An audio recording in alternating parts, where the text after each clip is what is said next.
할렐루야. 은혜마을교회 성도 여러분 반갑습니다. 우리 다 같이 사도신경으로 신앙 고백하면서 수요 예배를 시작하도록 하겠습니다.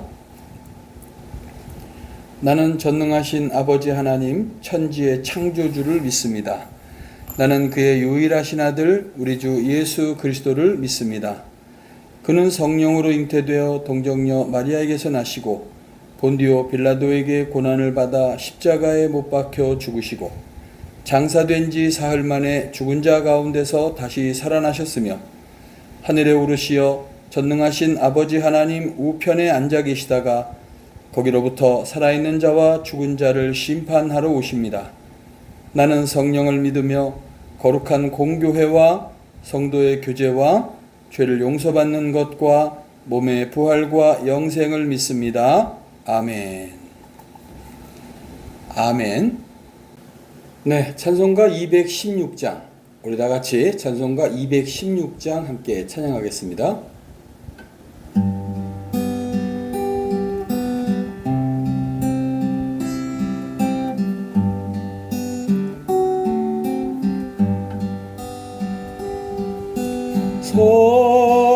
성자의 귀한 몸 날 위하여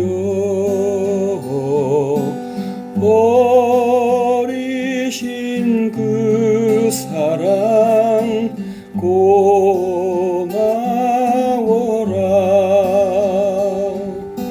내 머리 숙여서 주님께 비는 말 나 무엇 주님께 바치리까.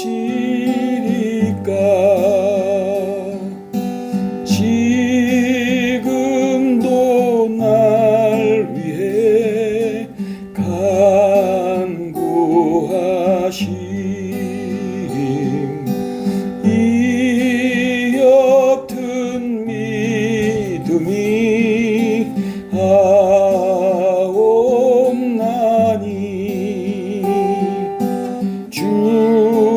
주님의 참사랑 고맙고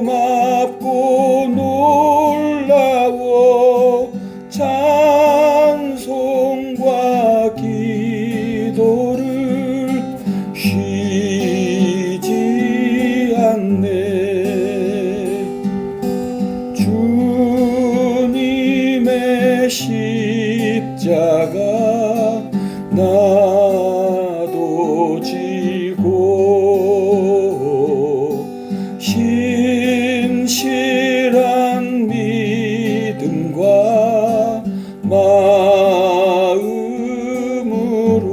마음으로 형제의 사랑과 친절한 위로를 네게 나 베풀게 하옵소서. 만 가지 은혜를 받았으니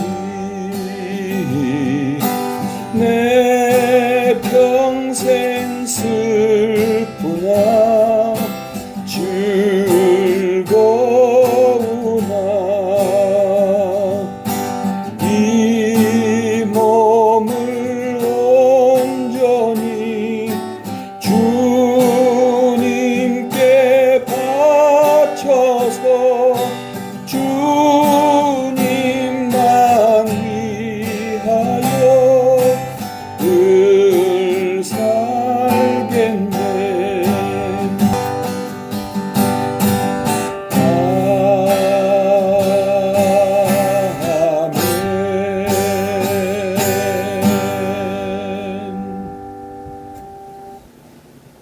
아멘. 오늘 우리가 함께 살펴보고 은혜를 나눌 말씀은 시편 64편이 되겠습니다. 시편 64편입니다. 우리 함께 봉독하겠습니다. 하나님이여, 내가 근심하는 소리를 들으시고 원수의 두려움에서 나의 생명을 보존하소서. 주는 악을 꾀하는 자들의 음모에서 나를 숨겨주시고 악을 행하는 자들의 소동에서 나를 감추어 주소서. 그들이 칼같이 자기 혀를 연마하며 화살같이 독한 말로 겨누고 숨은 곳에서 온전한 자를 쏘며 갑자기 쏘고 두려워하지 아니하는도다.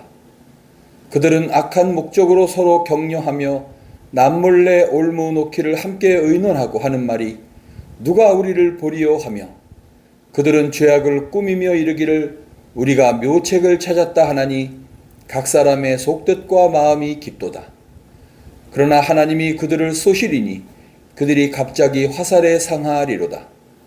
이러므로 그들이 엎드려지리니 그들의 혀가 그들을 해함이라. 그들을 보는 자가 다 머리를 흔들리로다. 모든 사람이 두려워하여 하나님의 일을 선포하며 그의 행하심을 깊이 생각하리로다. 의인은 여호와로 말미암아 즐거워하며 그에게 피하리니 마음이 정직한 자는 다 자랑하리로다. 아멘. 아멘. 네, 오늘 본문 말씀이 시편 64편은 다윗이 지은 시가 되겠는데요.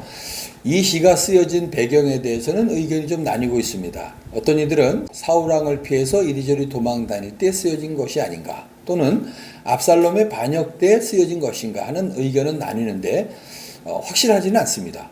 그러나 내용을 좀 더 깊이 살펴볼 때 이 시에 다윗 자신의 그 신변에 위협적인 절박한 위협이 구체적으로 언급되어 있지 않고 음모라든지 흉계에 대한 언급만 있는 것으로 보아서 압살롬의 반역이 무르익어 가던 그런 시기에 지어진 것이 아닌가 추측을 하게 되는데요.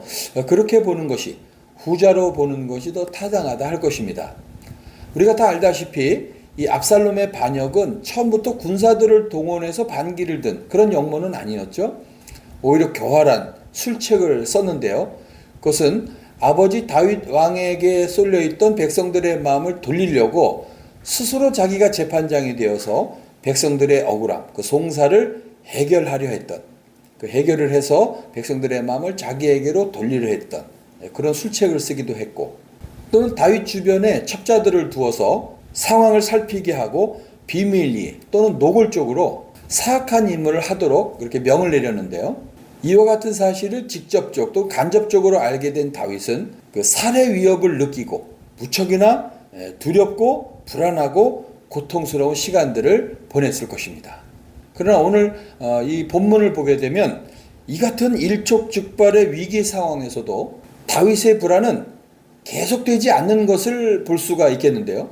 그것은 다름이 아닌 시편 전체에도 배경에 깔려 있지만 다윗이 하나님의 보호하심을 철석같이 믿고 있었고, 악인들은 자신들이 저지른 그 만행 때문에 결국 망할 수밖에 없음을 다윗 스스로가 확신하고 있었기 때문인 것입니다. 그럼 오늘은 이 시편 전체적으로 깔려 있는 악인들이 멸망할 수밖에 없는 이유에 대해서 좀 더 자세히 살펴보도록 하겠습니다. 오늘 본문에는 악인들이 저지르는 그 악행이 얼마나 포악한 것인지를 잘 나타내주고 있는데요. 악인들은 그 마음에 하나님 두기를 싫어하기 때문에 그야말로 그들이 저지르는 그 행위가 포악하기 이를 데 없다고 다윗은 표현하고 있습니다.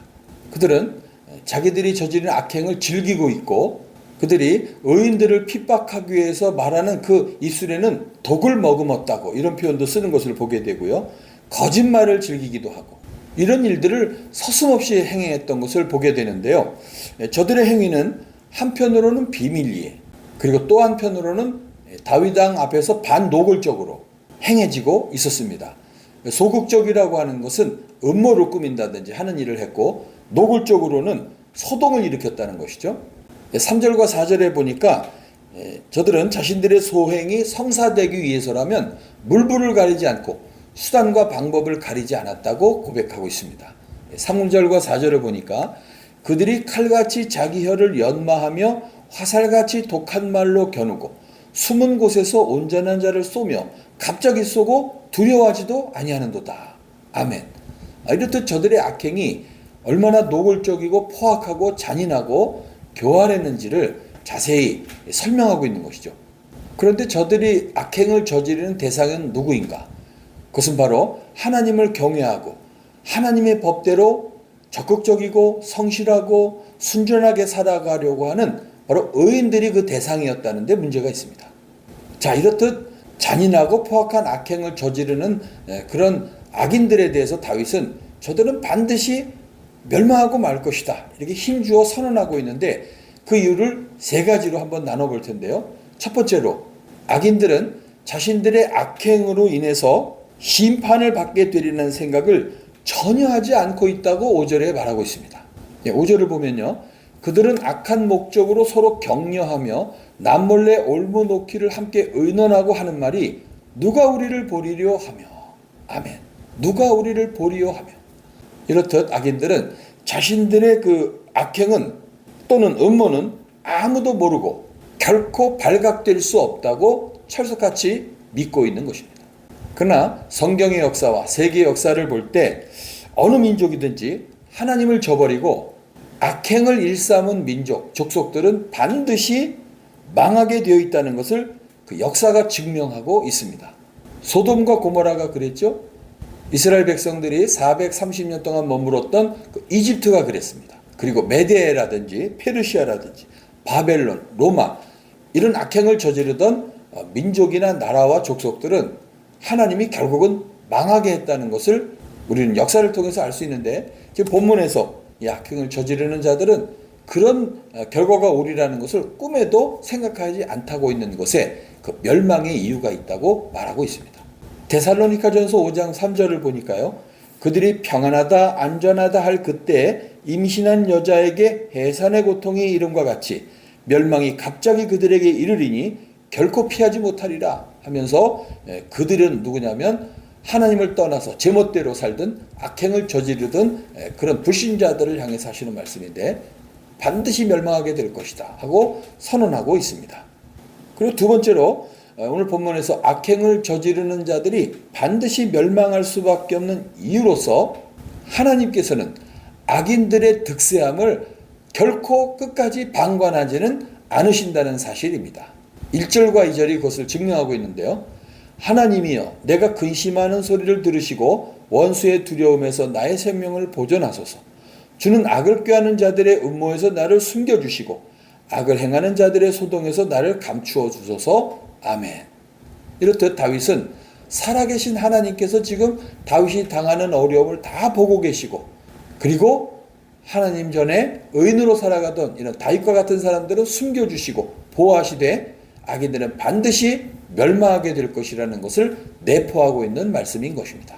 악인들은 자신의 세력이 점점 강성해지고 강해지는 것을 보면서 더욱 교만이 쌓여져 갔을 것입니다. 이에 따라 그 악인들에게 고통을 당하는, 상대적으로 하나님을 경외하는 이 의인들의 고통은 나날이 심해져 갈 것입니다. 그로 인해서 하나님의 영광을 드러내고 살아가야 할 하나님의 백성들이 생활 속에서 더 이상 하나님의 공의가 그 의미를 잃어가게 되고 언약 백성들의 그 사명까지도 크게 타격을 입게 될 상황까지 다다르게 되어 있는 것인데요. 그러므로 이 모든 상황을 다 바라보고 계시는 하나님께서는 의인을 괴롭히고 하나님을 대적하는 악인들의 득세를 결코 끝까지 방관하시는 않으신다는 사실입니다.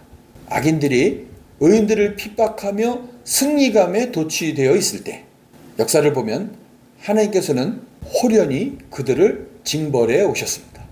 저들의 저지르는 악행이라는 원인에 대해서 그것을 근거로 해서 징벌이라고 하는 결과로 보응하시는 것입니다. 시편 14편 1절부터 5절을 보니까요, 어리석은 자는 그의 마음에 이르기를 하나님이 없다 하는도다.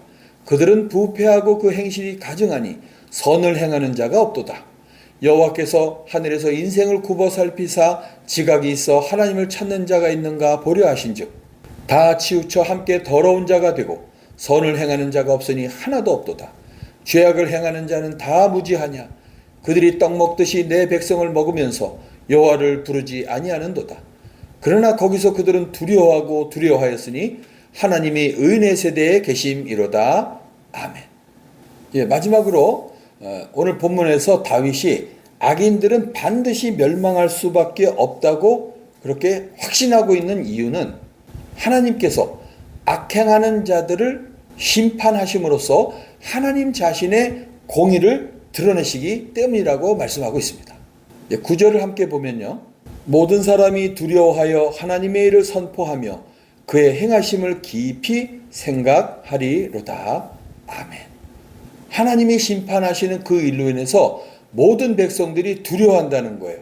그리고 그 일로 인해서 일어난 일들을 선포하고 그가 어떻게 보응하시고 공의를 드러내시는지를 생각하게 된다는 것입니다. 하나님 나라와 그 백성들을 멸망시키려는 사단의 공작은 창세 이후로 계속 진행되고 있습니다. 그들의 포악성은 나날이 심화되어 갔고 도리어 악행을 경쟁적으로 일삼아 왔습니다. 5절에 보면 때로 무고한 자를 해치려 하다가 양심에 걸려서 잠시 주춤거렸을 때에도 서로 그 악행을 격려하면서 그 포악한 행동을 서로 부추기기도 했습니다. 5절을 다시 보면요. 그들은 악한 목적으로 서로 격려하며 함께 올무놓기를 의논하고 이렇게 악행에 대해서 서로 격려하고 부추기고 이런 일들을 하면서 의인들을 괴롭혔다는 것이죠. 이처럼 악인들의 횡포와 악행이 세상에 관영해질수록 어려움을 겪게 되는 것은 하나님을 경외하고 그 뜻대로 살아가려는 의인들입니다. 세상은 어찌하든지 경건한 자들을 핍박하면서 하나님을 대적합니다. 이것은 공의로운 하나님 편에서 볼 때 결코 공평하거나 정의로운 상태가 아닙니다. 그러므로 공평하고 정의로우신 공의의 하나님께서는 심판이라는 결정과 행위를 통해서 이 땅에 당신의 공의가 살아있음을 알리시고 다시 세상을 회복시키시기를 원하시는 것입니다. 디모데후서 3장 1절부터 5절에 보니까요.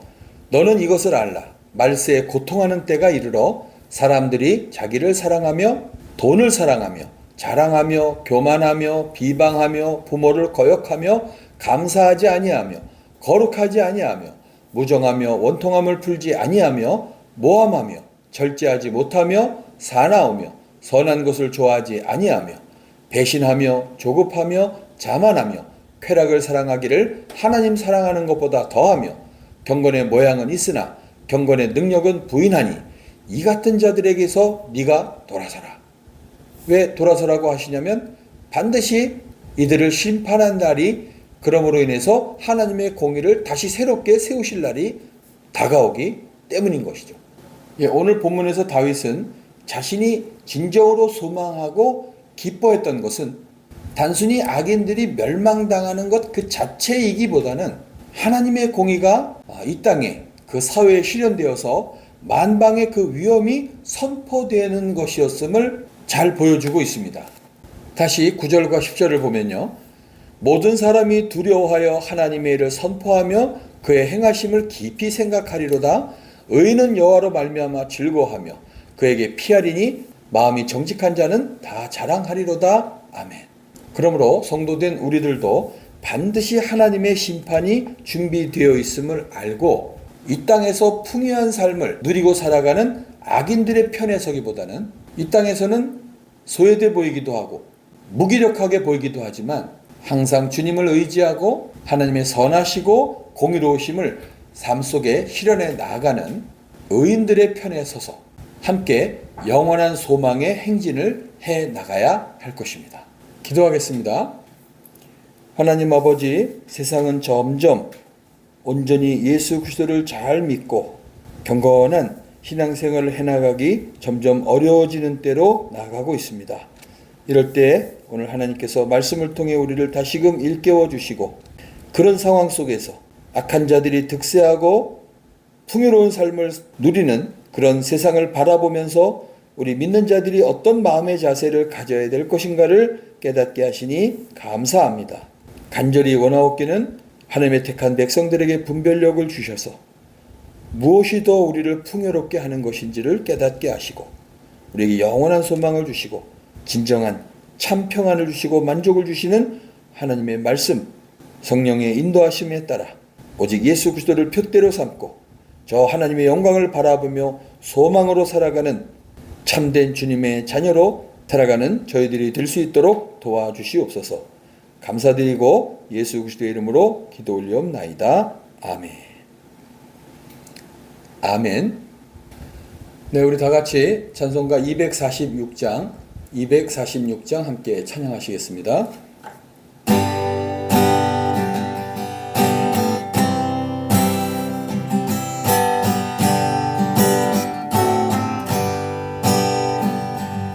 나 가나안 땅 귀한 성에 들어가려고 내 무거운 짐 벗어버렸네. 죄 중에 다시 방황할 일 전혀 없으니 저 생명 시냇가에 살겠네. 길이 살겠네. 나 길이 살겠네. 저 생명 시냇가에 살겠네. 길이 살겠네. 나 길이 살겠네. 저 생명 시냇가에 살겠네. 그 불과 구름 기둥으로 인도하시니 나 가는 길이 형통하겠네. 그 요단강을 내가 지금 건넌 후에는 저 생명 시냇가에 살겠네. 길이 살겠네. 나 길이 살겠네.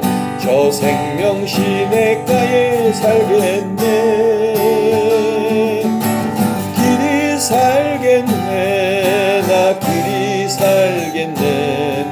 저 생명 시냇가에 살겠네. 내 주린 영혼 만나로서 먹여주시니 그 양식 내게 생명 되겠네. 이후로 생명 양식 주와 함께 먹으며 저 생명 시냇가에 살겠네. 길이 살겠네. 나 길이 살겠네. 저 생명 시냇가에 살겠네. 길이 살겠네. 나 길이 살겠네. 저 생명 시냇가에 살겠네. 길이 살겠네. 나 길이 살겠네. 저 생명 시냇가에 살겠네. 길이 살겠네. 나 길이 살겠네. 저 생명 시냇가에 살겠네.